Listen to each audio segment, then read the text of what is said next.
Welcome into IllinoisPrep.com. I am Skylar King alongside Eric Seals. As always, you can get at us at SkylarIPrep, at EricIPrep. Talking Week 8 recap, season winding down, and we're going to kick right off. Tommy shutting company, Glenbard West pitching a shutout, gets 6 turnovers, and dominate the Dukes. I mean, Alex Emanuel, 2 interceptions, 1 for a touchdown. Anytime that you have that many turnovers and you can capitalize on the score, the game's not going to be close. Obviously, it wasn't close. 49-0, Glenbard West showing the Dukes who's the power in that conference. And you know the defense played well as a whole. Tommy Shutt not even mentioned in the game article. That's how you know. That's how you know how good of a team. That's good though. Yeah, that's a team effort. Game 2, my Knights winning the Mid-State 6, going to the playoffs, 5 wins in a row, and Eric Seals All-Star, Kendrick Foster, big night. Yeah, I don't know if it was just me, but you definitely put an exclamation point on top of that with your Knights, but that's okay. Kendrick Foster, a part of the Eric Seals All-Star team. He probably doesn't even know that, but he is because he's under 5'9", and he's a great running back. 29 carries, 175 yards, 4 TDs. Only a junior. Only a junior. So Rich Woods sticking it to us a little bit from the beginning of the year when they said, why aren't we ranked compared to JCA? Well, I mean, we saw that on the field. I mean, let's not bring that up. Bring that up. Game 3, a shootout, 64-63. Marist goes for the deuce in second overtime and topples Carmel, 64-63. Ian Woodworth, okay, 31 for 45, 433 yards, 6 TDs. Kind of good. Kind of good. I mean, those are Malcolm Weaver numbers times 2. Yeah. They went for the deuce. You know, they're at that point of the game. You're just like, you know what? Let's end this now.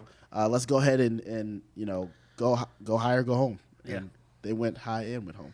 So, yeah. And I mean, talk about.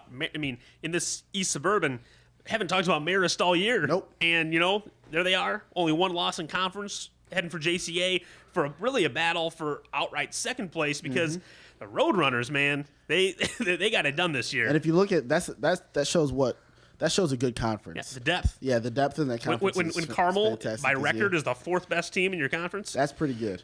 Whew. The battle of the Napervilles and Central gets the W over Naperville North, further proving that in the DVC, it's like everyone's beating everybody in this conference except for Wheaton North. Wow. Matt Randolph, 19 carries, 252 yards, 5 TDs. Naperville Central over there at North Central College.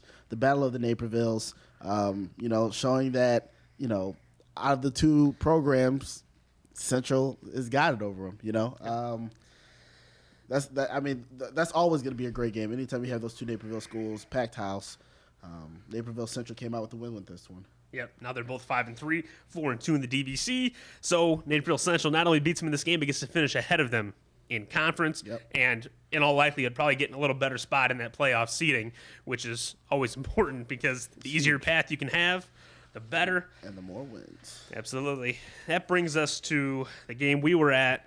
The Caravan at the Mustangs, and for the 2nd straight year, Rita gets the W, and they get a shot at Loyola for the conference title. Yeah, the rivalry game that when you talk about Illinois high school football, you can't skip over.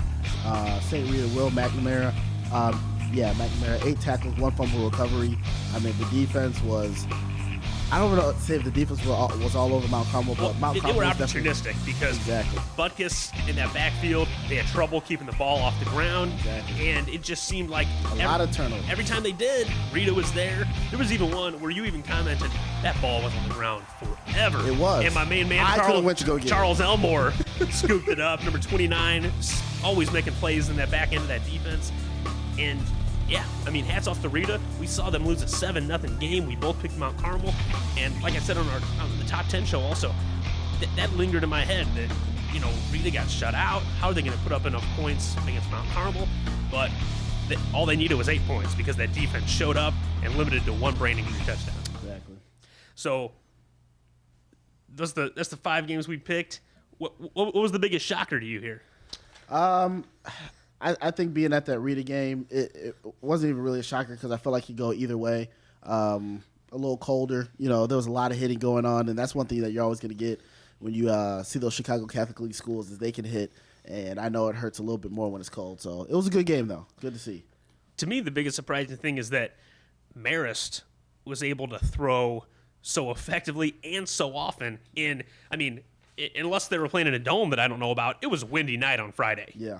And, you know, you expected Carmel to be not affected by that because they're just handing the ball off in that full house backfield. And Panico, I think it was like 10 carries for 225 and a couple scores. I mean, he was unstoppable. Both offenses by the score you could say were unstoppable, 64-63. But for both teams, you have to say the defense. Some defense needs to step up if you're gonna, advance in the playoffs. Yeah, that was some basketball numbers right there. Yeah, absolutely. But otherwise, probably of the games we picked, the closest week of games in terms of being competitive. Yep. And so that's always good to see. That means a lot of teams rounding into playoff form. And what a win for Rita. Yeah. That's big W. Absolutely. So there you have it. We're going to be coming right back, talking Week 9 preview, more rivalry games, more playoff implications when we come back here at IllinoisPrep.com.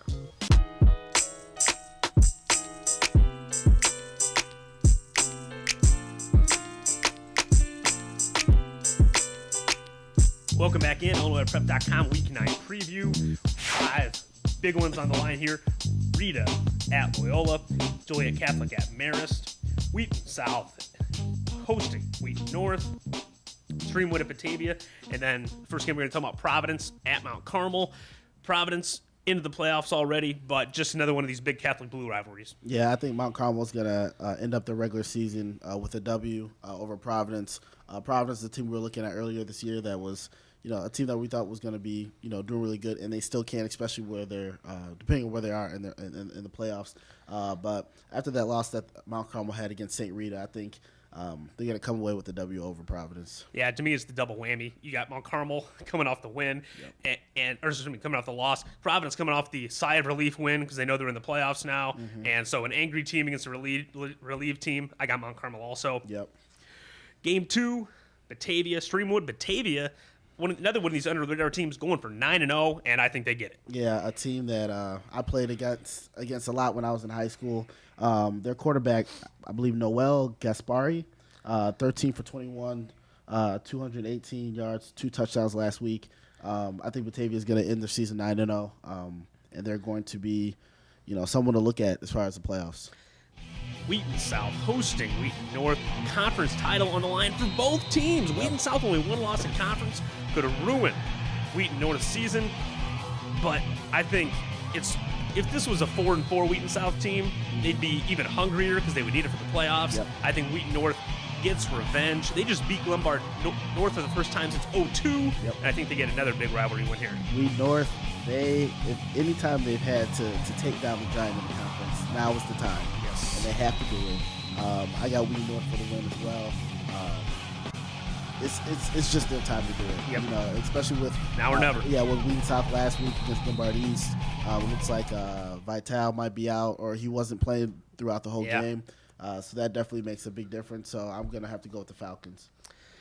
2 games that there might be some disagreement on. Maybe. Joliet Catholic at Marist, and basically, unless Nazareth slips up, a game to decide second place in this conference. And I like the Hilltoppers. I like Isaac. I like Jones. And it's Joliet Catholic. Well, I like Ryan Carroll. 11 catches, 225 yards, 3 touchdowns. Game-winning 2-point conversion, so he definitely wants the ball when it's time to play. Sir. This is the thing about Marist. Nobody talked about him in the conference. It was all about Carmel. It was all about JCA. And then we start hearing about Nazareth. Yeah. And then Marist. So Marist is saying, I think you forgot about this team over here. I think after they're going to be very high off the win that they just had last week. And I think they're going to show JCA that, they can play a little ball too. Yeah, should be a good one, as should our final one. Catholic Blue on the line. The Mustangs go visit the Ramblers. And for me, saw Malcolm Weaver sit out. After this happened last time, I picked Malcolm Weaver to get the big one over Mount Carmel. I'm picking him again. This guy, in my opinion, should be the player of the year. He's that good. He's that valuable to Loyola. And he's got the receivers to do it. Loyola gets the win, goes to 9-0, and gets the number 1 seed in the A. I obviously am going to be on the other side. I'm going to have to go with St. Rita. I think after seeing them last week take down Mount Carmel, I think that they might be a little bit more ready for this game. I'm worried about Malcolm Weaver. Looking at the games that he was out against Providence, and he was out against Brother Rice. Now that is either he just happened to be hurt at that time, or the coach was saying he might be a little banged up. Let's take him out during certain games because we know we're going to need him for this game. Right. We do know that when he does come back, he throws a firestorm on the field. But I'm going to have to go with St. Rita. I think that they're going to be outright conference champions this year. Whoever wins will be, and you will see it play out on Friday night. Excuse me, that Loyola game is a Saturday game. The rest of them are all Friday nighters. So for Eric Seals, I am Skylar King, and next time we'll be wrapping up the regular season and pushing to the playoffs here at IllinoisPrep.com.